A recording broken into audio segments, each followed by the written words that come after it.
Before Mamba, there was S4. And S4 was made possible by HiPPO. This is the foundational story of state space sequence models. It's the math that lets a tiny linear recurrence remember tens of thousands of tokens. In this video, we will derive the HiPPO initialization from first principles. We will build up to the full S4 model, see how it was simplified through S4D and S5, and understand why it broke the long-range arena benchmark. We'll trace the direct path that led to Mamba. This video assumes you've seen our Mamba SSM video and are comfortable with basic linear algebra and continuous time differential equations. Let's start with the foundation, the continuous time state space model, or SSM. It's described by two simple, linear, ordinary differential equations. First, the state equation, x prime of t equals a x of t plus bu of t. This governs how the hidden state, x, evolves. Second, the output equation, y of t equals cx of t plus du of t. This maps the hidden state to an output. These systems originate from classical control theory. They are known as linear time invariant, or LTI systems. The hidden state x is a vector in n-dimensional space. The input u and output y are typically scalars for simplicity. A, B, and C are matrices that define the system's dynamics. The D matrix is often 0. A key insight is that almost any system driven by a linear ODE can be represented in this universal format. We will heavily exploit this LTI structure. So why is the linear time invariant property so important? Mathematically, it's a superpower. It means the entire system can be perfectly characterized by its response to a single impulse. We call this the impulse response function. This gives us two equivalent views for computing the output. In the time domain, the output is simply the input convolved with the system's impulse response. This is a powerful, but often slow, operation. But in the frequency domain, thanks to the convolution theorem, this becomes much simpler. The Fourier transform of the output is just the pointwise product of the inputs and the impulse response's Fourier transforms. This duality is the secret sauce. It allows S4 models to switch between a sequential view and a highly parallelizable convolution view, which is critical for efficient training. We will see this in action later. Neural networks don't see continuous signals, they see discrete sequences of tokens. So, we must convert our continuous SSMs into a discrete time version. This process is called discretization. There are several ways to do this, each with different trade-offs. A very common method in this literature is the zero-order hold, or ZO. It assumes the input signal is held constant between samples. This leads to a precise formula for the discrete matrix A bar, which is the matrix exponential of delta times A. Another popular choice is the bilinear transform, also known as Tuston's method. It's often favored for its excellent numerical stability. A simpler but less accurate method is the forward Euler approximation. For S4, the discretization rule itself is fixed, typically bilinear. But the step size, delta, which controls the sampling resolution, is a critical parameter that the model learns for each feature dimension. This makes the model highly adaptive. After discretization, we get a discrete recurrence relation. The next hidden state, x sub t, is a bar times the previous state plus b bar times the current input. The output y sub t is just c times the current state. This formulation immediately gives us two powerful computational views of the exact same model. The first is the recurrent view. This is ideal for autoregressive inference, where you generate one token at a time. It's very stateful and efficient, with a complexity of O of n squared per step. The second is the convolutional view. For training, we can unroll this recurrence and see it as a giant convolution. The output sequence y is simply a convolution of the input sequence u with a filter k. This filter k is determined by the A bar, B bar, and C matrices. This view is highly parallel and can be computed very efficiently using FFTs in O of L log L time. This dual-path computation is the core of S4's efficiency. To understand S4, we first need to grasp the memory problem it solves. Consider a standard linear system, x prime equals ax plus bu. If you initialize the state matrix randomly, its eigenvalues typically have negative real parts. This forces the state x to decay exponentially over time. Any information from old inputs simply vanishes from the state vector. Here's a plot showing that. The state's magnitude drops off fast. The core challenge is compressing an infinitely long input history into a fixed-size state. This is fundamentally a memory problem. So, the crucial question arises, among all possible matrices, which one gives the best possible memory? The HiPPO theory provides a rigorous and surprising answer to this question. It does this by reframing memory as a problem of online polynomial projection, which we'll see next. So, how does HiPPO solve this?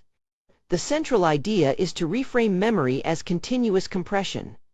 Instead of just hoping the state remembers things, HiPPO formally defines the state's job. At any time t, the state vector x of t is the set of coefficients that best approximates the entire input history, u, using a basis of functions. Specifically, HiPPO projects the entire past input signal onto a basis of orthogonal polynomials. The state vector simply becomes the coefficient vector of that projection. The choice of this polynomial basis and its associated measure is critical. It defines the nature of the memory. For example, using Legendre polynomials with a special scaled Legendre measure gives us HiPPO leg s. This choice gives equal weight to all points in history, creating uniform memory. In contrast, a Legendre polynomial basis creates an exponential decay weighting, prioritizing recent inputs. HiPPO leg s is the most powerful default, giving us unbiased, uniform long-range memory. This idea of polynomial projection is powerful, but how do we compute it online? We need our state space model, x prime equals ax plus bu, to automatically maintain these coefficients. The HiPPO paper provides the amazing answer. It derives the exact A and B matrices that force the state x of t to evolve precisely as the projection coefficients of the input function u.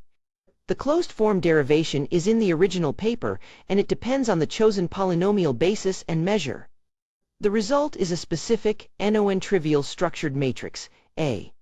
It's not random, not symmetric, but it's built from the ground up to have powerful long-range memory properties. This structure is the key. The HiPPO matrix has a specific mathematical property. It is normal plus low rank, or DPLR. This means it can be decomposed into a normal matrix, n, plus a low-rank component. A normal matrix has orthogonal eigenvectors, which is computationally very convenient. This special DPLR structure will be absolutely critical for S4's efficient algorithm.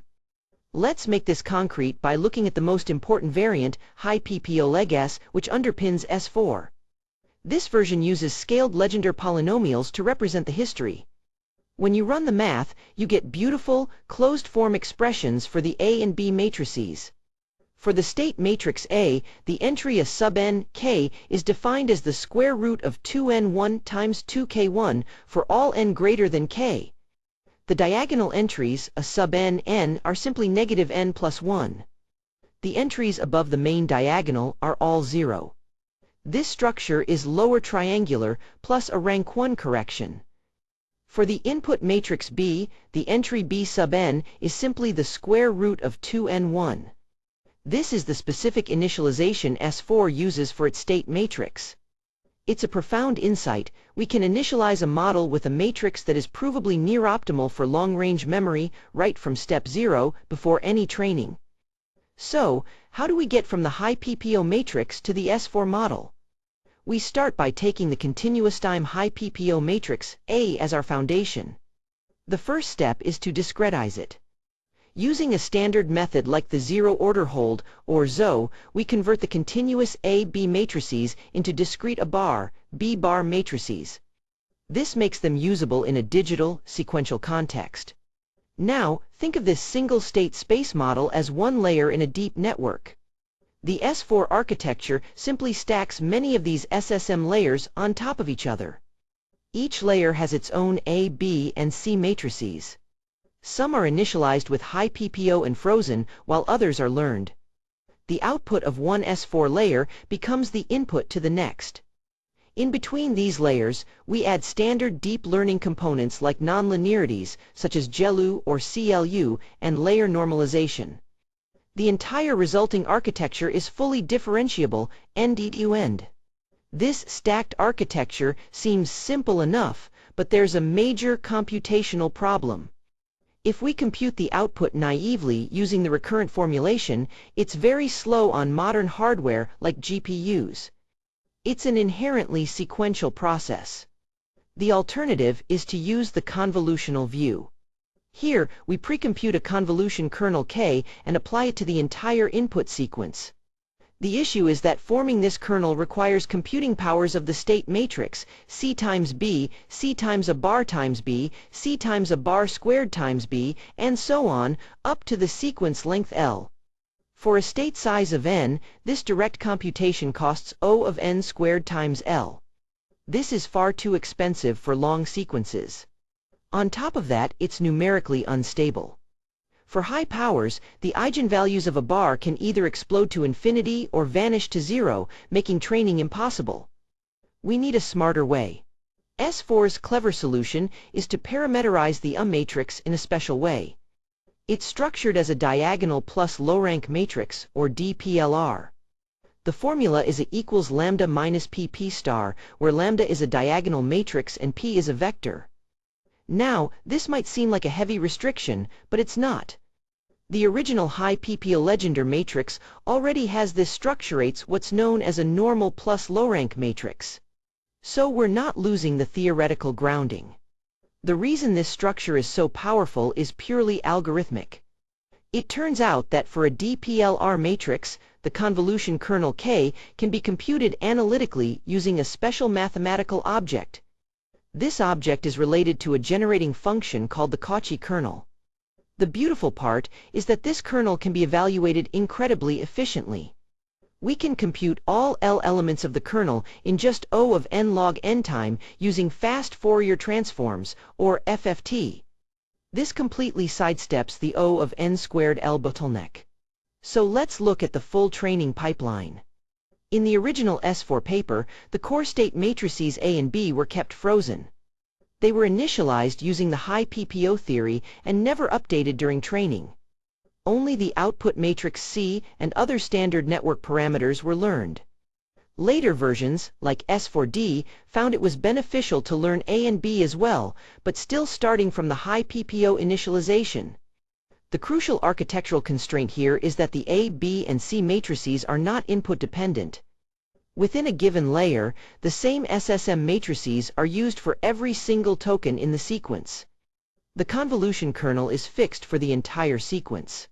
The model learns to combine the outputs from these fixed, time-invariant layers. This is a fundamental point of contrast with later models like Mamba, which would relax this exact constraint to create selective, input-dependent state space models. All right, let's dive into the diagonalization lineage. This is where S4 starts getting much simpler and more practical. The original S4 model used the HiPPO theory to define its state matrix A. This resulted in a specific structure called diagonal plus low rank, or DPLR. The formula is A equals lambda minus PP star. This structure is powerful, but computing the convolutional kernel involves a specialized algorithm based on Cauchy kernels. It works, but the math is intricate and the code isn't trivial. This complexity led researchers to ask a critical question: do we really need that low-rank correction?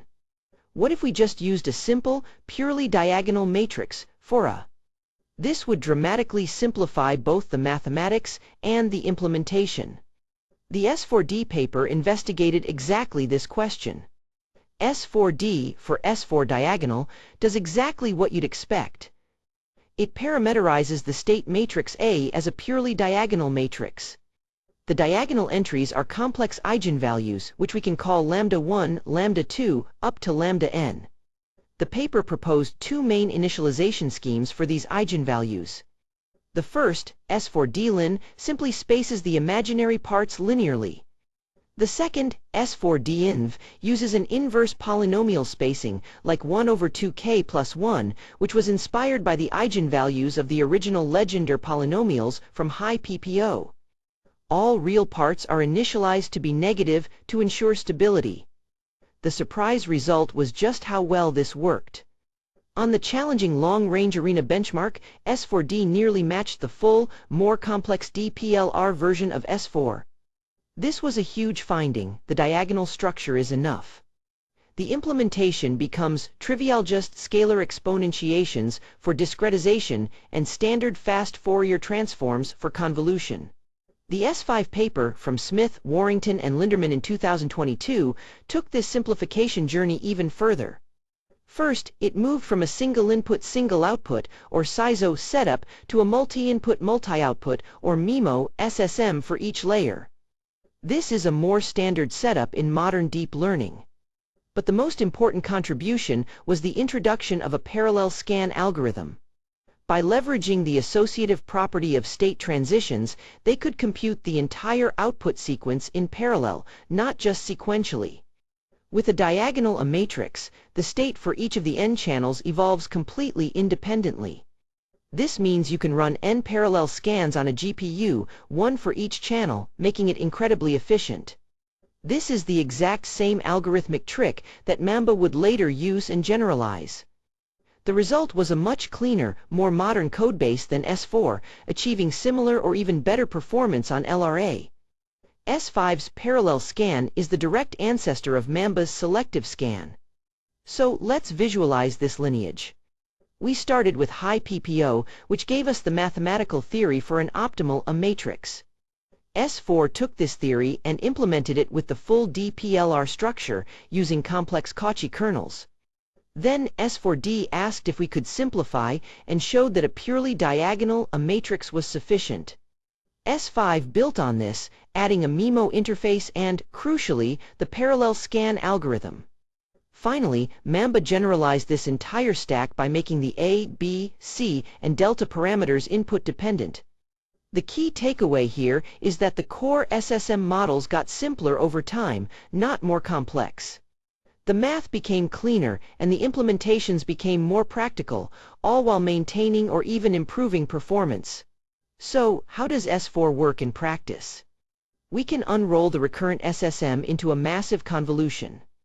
The convolution kernel, K-bar, is defined by the state matrices. It's a long vector, C times B, C times A times B, C times A squared times B, and so on. Now, computing this naively would be incredibly slow. The matrix power A to the K is the bottleneck. But this is where the DPLR structure for matrix A is key. For these special matrices, the kernel has a closed-form solution. We can compute it directly using exponentials for a diagonal A or via a structured Cauchy kernel. This allows us to compute the entire kernel very efficiently. Then we use an FFT for the convolution, giving a total complexity of O of n log n. This is the parallel training mode. For inference, we switch back to the recurrent view for efficient O of 1 memory per step. This efficient convolutional form enabled S4 to tackle problems that were impossible for transformers. The key benchmark was the long-range arena, or LRA. LRA is a suite of 6 challenging tasks designed specifically to test long-range dependency modeling. The tasks include list ops, text classification, document retrieval, image classification on flattened pixels, pathfinder, and finally, PathX. PathX is the real killer. It's a version of Pathfinder on a massive 16,000 pixel grid, becoming a 16K length sequence. Before S4, almost every model scored at chance level on this task, around 50%. S4 was the first model to decisively solve it, achieving a stunning 88% accuracy. Across the entire LR benchmark, S4 averaged 86%. For comparison, a standard transformer averaged 54%. Other efficient variants like the performer and linear transformer were even worse, at 51% and 50% respectively. The gap was simply massive. The LR result was a watershed moment for state space models. It was the first definitive proof that an SSM could not just compete with, but outright dominate transformers on tasks requiring long-range reasoning. This paper generated a huge wave of excitement and research in the community. You can draw a direct line from S4's success to the development of Mamba. But the results also highlighted a critical limitation. While S4 excelled on these synthetic tasks, it still lagged transformers on language modeling. The reason? The S4 kernel was completely static. It didn't change based on the input. It lacked true input-dependent processing. This fundamental gap would only be closed later with the introduction of the selection mechanism in Mamba, which unlocked their full potential on language. So, where did Mamba come from? It's a direct evolution of S4, built to solve one of its core limitations. In S4, the state space matrices A, B, and C are static. For a given layer, they are fixed. The exact same matrices are applied to every single token, regardless of its content. This means the system's dynamics can adapt to the input. Mamba's breakthrough is to make these dynamics input-dependent. It's S4, but with the B matrix, C matrix, and the step size delta all computed as functions of the input token. This is the selective part of a selective state space model. But this creates a huge problem. By making the matrices input-dependent, the system is no longer time-invariant. This means the global convolution kernel, the magic behind S4's efficiency, breaks. You can't precompute it. You're forced to use the recurrent representation, which is inherently sequential and slow for training on parallel hardware. This is where the parallel scan algorithm, popularized by the S5 paper, becomes the hero. It provides a way to execute this seemingly sequential recurrence in parallel, making training efficient again. Mamba isn't the only descendant. The S4 family includes models like H3, which hybrids with attention, and Hyena, which uses implicit long convolutions. But the key mental model is this: HiPPO gave us the math for memory. S4 built the deep learning foundation. And Mamba delivered the engineering breakthrough of selectivity. Without HiPPO, there's no S4. Without S4, there's no Mamba. And that's the full lineage. We started with HiPPO theory for continuous time memory. This inspired the S4 architecture, which was then simplified by S4D and S5. These models crushed the long-range arena benchmark, paving the path to Mamba. For a deep dive, check out the original papers. Subscribe and let me know which paper to cover next. Coming up, Hyena and striped Hyena, the convolution-flavored SSM family.